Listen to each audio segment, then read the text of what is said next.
오늘 하세나 본문은 히브리서 6장 9절에서 12절까지의 말씀입니다. 사랑하는 여러분, 우리가 이렇게 말하지만 여러분에게는 구원에 이르게 하는 더 좋은 것들이 있다는 것을 확신합니다. 하나님은 불의하신 분이 아니므로 여러분의 행위와 여러분이 하나님의 이름을 위하여 나타낸 사랑을 잊지 않으십니다. 여러분은 성도들을 섬겼으며 또 지금도 섬기고 있습니다. 여러분 각 사람은 같은 열성을 끝까지 나타내서 소망을 이루시기 바랍니다. 여러분은 게으른 사람이 되지 말고 믿음과 인내로 약속을 상속받는 사람들을 본받는 사람이 되어야 합니다. 히브리서 6장 4절부터 8절까지는 참 무거운 말씀처럼 느껴집니다. 세상의 시험에 빠져 결국 심판에 이를 수 있다는 경고를 말씀으로 하시고 있습니다. 가시와 엉겅퀴를 내는 땅은 불사름을 당한다고까지 말씀하시죠. 우리가 넘어질 수 있다는 경고를 하는 건데요. 이 말씀을 읽으면 우리의 마음이 무거워질 수 있습니다. 혹시 내가 그런 사람은 아닐까? 혹시 나도 넘어질 수 있는 것은 아닐까? 이런 질문들을 하게 되는 거죠. 그런데 성경에서 경고를 하시는 이유는 하나님께서 우리를 정말로 사랑하신다라는 증거입니다. 무관심하면 그냥 내버려 두겠죠. 하지만 하나님은 그럴 수 없잖아요. 그래서 9절에 이렇게 말씀하십니다. 사랑하는 여러분, 우리가 이렇게 말하지만 여러분에게는 구원에 이르게 하는 더 좋은 것들이 있다는 것을 확신합니다. 하나님께서 우리에게 경고를 하시지만 더 좋은 것을 주시겠다고 약속을 하시는 거죠. 그런데 세상에는 공짜가 없습니다.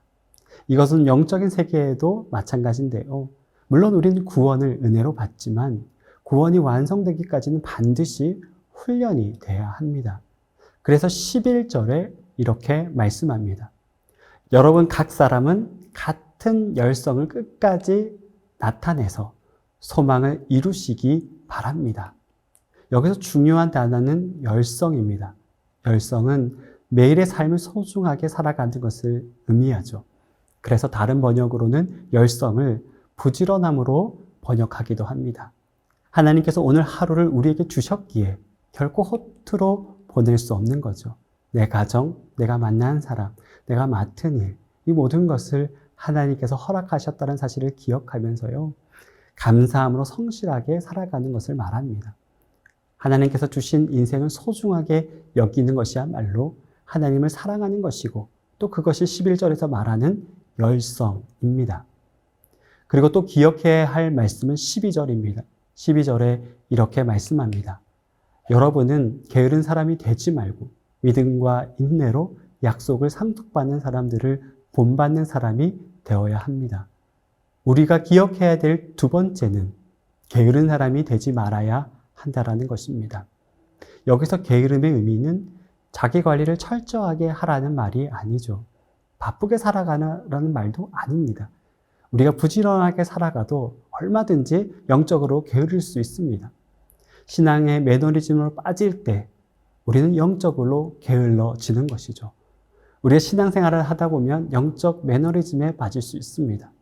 주일 예배를 드리지만 아무런 기대가 없는 상태, 말씀을 자기 만족으로 읽고 말씀에 순종하지 않는 상태, 늘 해왔던 습관대로 신앙생활을 하는 것이 영적 게으름입니다.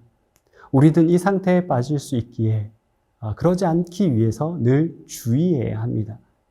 영적 게으름의 반대는 믿음과 인내이죠. 믿음은 말씀을 붙잡고 하나님께서 주신 힘으로 살아가는 것을 말합니다. 세상의 관점이 아니라 하나님의 관점으로 세상을 보고 또 살아가는 것이 믿음입니다. 또한 인내는 하나님의 뜻을 끝까지 살아내려는 결단이죠. 그리스도인으로 살아가다 보면 어려움이 많죠. 그런데 포기하지 않고 하나님의 뜻대로 살아가려고 하는 의지, 그것이 바로 인내이죠. 하나님께서는 우리의 영적으로 매너리즘에 빠지는 것이 아니라 믿음의 눈으로 끝까지 인내하길 원하십니다. 그럴 때 하나님의 참된 구원이 우리에게 임할 것이고요. 또 그것에 참여하는 은혜가 우리에게 있을 겁니다. 사랑하는 성도 여러분, 우리가 세상을 살다 보면 넘어질 수도 있고 흔들릴 수도 있습니다. 그것을 가장 잘 아는 분이 하나님이시죠. 우리가 흔들릴수록 그분의 사랑을 잊지 않고 믿음과 인내로 하나님 앞에 살아가 보십시오. 그렇게 결단하는 순간 분명히 우리 안에 계신 성령님이 우리를 도와주실 겁니다. 오늘 하루도 주님과 동행하며 살아가는 은혜가 있기를 원합니다. 오늘 말씀을 통해 발견한 하나님은 어떤 분이십니까? 그리고 오늘 말씀 속에 세상을 어떻게 해석해야 할까요? 그리고 오늘 나는 어떤 모습으로 세상을 살아가야 할까요?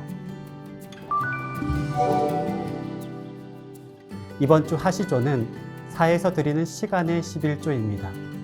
이번 주 자극적인 정보와 뉴스 앞에서 바로 반응하지 말고 잠시 멈춰 보세요. 내가 사용한 공간이나 물건을 잘 정리정돈하고 머물러 보세요. 부정적인 말이나 불평 대신 절제된 말과 감사의 태도를 선택해 보세요. 사회 문제를 비난으로 소비하지 말고 기도로 하나님께 맡겨보세요. 공공의 자리에서 그리스도인다운 태도로 의식적으로 선택해 보세요. 오늘 나의 선택이 누군가에게 상처가 되지 않는지 돌아보세요. 오늘의 하시죠. 함께 하시죠.